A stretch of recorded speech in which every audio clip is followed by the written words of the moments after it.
Good afternoon সকলকে। আজকে আমি যে ভিডিওটা পরিবেশন করতে চলেছি সেটা হলো একদম একটু অন্যরকম। যেমন ফ্রেস্কো। ফ্রেস্কো জিনিসটা কি অনেকের হয়তো জানা নেই। ফ্রেস্কো হলো বালি ও চুনের প্লাস্টার ভিজে থাকতে থাকতে তার ওপর যে ছবি আঁকা হয় তাকেই কিন্তু ফ্রেস্কো বা ইটালীয় ফ্রেস্কো বলা হয়।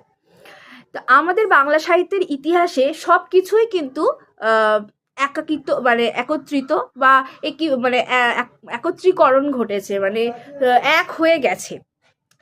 কীরকম মানে বিভিন্ন ধরনের শিল্প চর্চা যেমন করে থাকি আমরা, শিল্পের যেমন আলোচনা হয়ে থাকে, শিল্প যেমন স্কাল্পচার, আলপনা, তারপর সবই বাংলা সাহিত্যের অন্তর্গত। সেই জন্য আজকের আলোচনায় থাকছে ফ্রেস্কো। ফ্রেস্কো জিনিসটা হলো আমাদের মধ্যে এই ফ্রেস্কো নিয়ে এসেছিলেন ফ্রান্স থেকে শ্রীমতী প্রতিমা দেবী।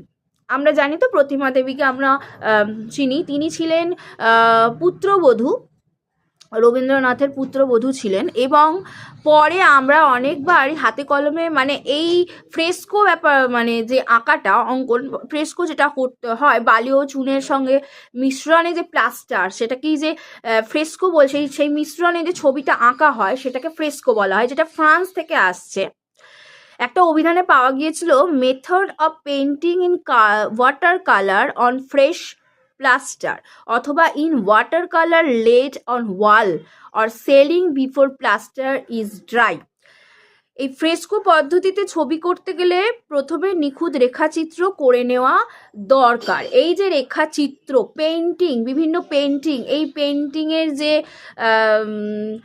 আমাদের যে সমস্ত পেন্টিংয়ের যে এক্সিবিশনগুলো হয় বা যে পেন্টিংয়ের ওপরে যে আমাদের যে সূক্ষ্ম গভীর মনস্তত্ত্ব যে কাজ করে থাকে, যে গভীর অর্থ কাজ করে থাকে, সেই সবই কিন্তু এক একটা ফিলোসফি এবং এক একটা দর্শনের ওপর নির্ভর করেই সেগুলো কিন্তু চিত্রগুলো আঁকা হয়ে থাকে। নন্দলাল বসুর চিত্রগুলো আমরা নন্দলাল বসুর যেমন আমরা চিত্র পেয়ে থাকি, তেমন আমরা কিন্তু বিভিন্ন ছবি চিত্রকলা যেটাকে বলা হয়ে থাকে সেই রকম চিত্রকলাগুলোই কিন্তু আমাদের সূক্ষ্ম দার্শনিক বোধের উন্মোচনে আমাদের সামনে সূক্ষ্ম দার্শনিক বোধকেই তুলে ধরে। যেমন এখানে প্রবীণ শিল্পী রূপকল্পনা যার ক্রিয়াকৌশলে দক্ষতা প্রচুর, তার পক্ষে